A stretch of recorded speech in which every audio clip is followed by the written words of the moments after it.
মহাকাশ গবেষণায় নতুন মাইলফলক স্পর্শ করল চীন। ২১০ দিনের ঐতিহাসিক মহাকাশ যাত্রা সফলভাবে শেষ করে নিরাপদে পৃথিবীতে ফিরে এসেছেন চীনের শেনচৌ ২১ মিশনের ৩ নভোচারী।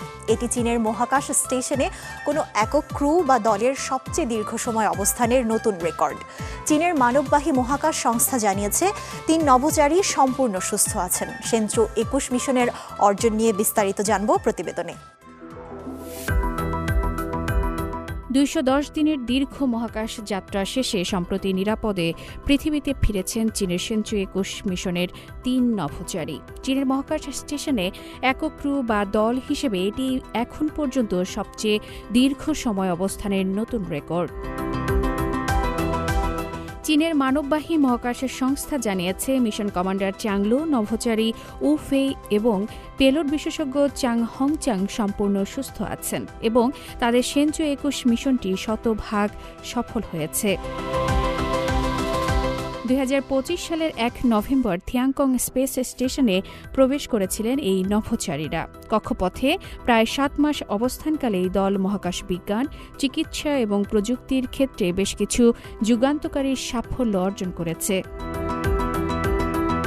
মিশনের বড় মাইল ফলকগুলোর একটি ছিল কক্ষপথের সম্পূর্ণ নিয়ন্ত্রিত ও কৃত্রিম পরিবেশে চীনের পক্ষে প্রথম সফল ইঁদুরের প্রজনন পরীক্ষা, যা ভবিষ্যতে মহাকাশে স্তন্যপায়ী প্রাণীর জীবনধারণের পথ সুগম করবে।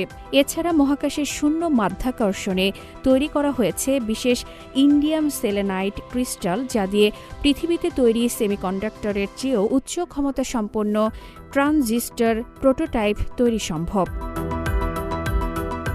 এছাড়া নভোচারীদের মুখের সূক্ষ্ম নড়াচড়া দেখেই স্বয়ংক্রিয়ভাবে তাদের শারীরিক ক্লান্তি ও মানসিক অবস্থা পরিমাপের এক নতুন ইন্টেলিজেন্ট মডেল তৈরি করেছেন গবেষকরা।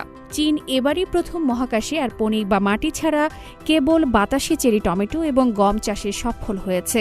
পাশাপাশি একটি নতুন লিকুইড প্রপেল্যান্টের সফল ইগনিশন ঘটিয়ে মহাকাশযানের জ্বালানি প্রযুক্তিতেও বড় অগ্রগতি এনেছে এই দল। আবারও আমাদের মাতৃভূমির আলিঙ্গনে ফিরতে পেরে আমি রোমাঞ্চিত। আমাদের পরিবার, সহকর্মী এবং দেশবাসীর সমর্থন ছাড়া এই দীর্ঘ পথ চলা সম্ভব হতো না।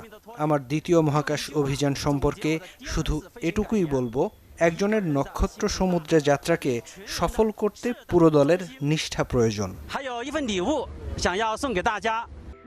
চীনের জাতীয় বিজ্ঞান ও প্রযুক্তি কর্মী দিবস উপলক্ষে মিশন কমান্ডার চাংলু একটি বিশেষ স্মারকও পৃথিবীতে ফিরিয়ে এনেছেন।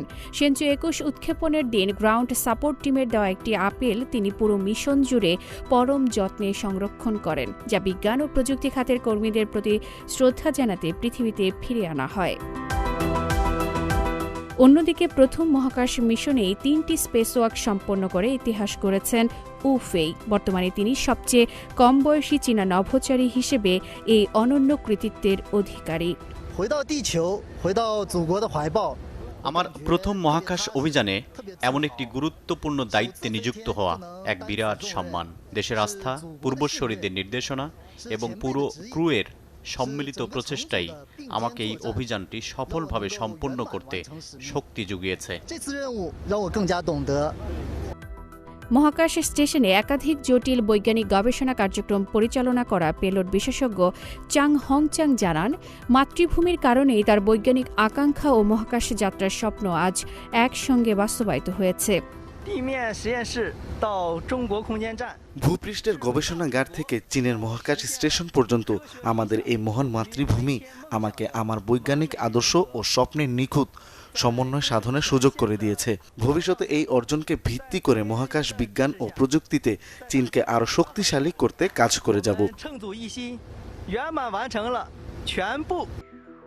২০২৫ সালের ৩১ অক্টোবর উৎক্ষেপণের পর থেকে শুরু করে মহাকাশ বর্জ্যের চ্যালেঞ্জ মোকাবেলা আর তারপর নিত্য নতুন বৈজ্ঞানিক আবিষ্কার সব মিলিয়ে শেনচৌ ২১ মিশনটি চীনের মহাকাশ গবেষণার ইতিহাসে এক নতুন স্বর্ণযুগ সৃষ্টি করল।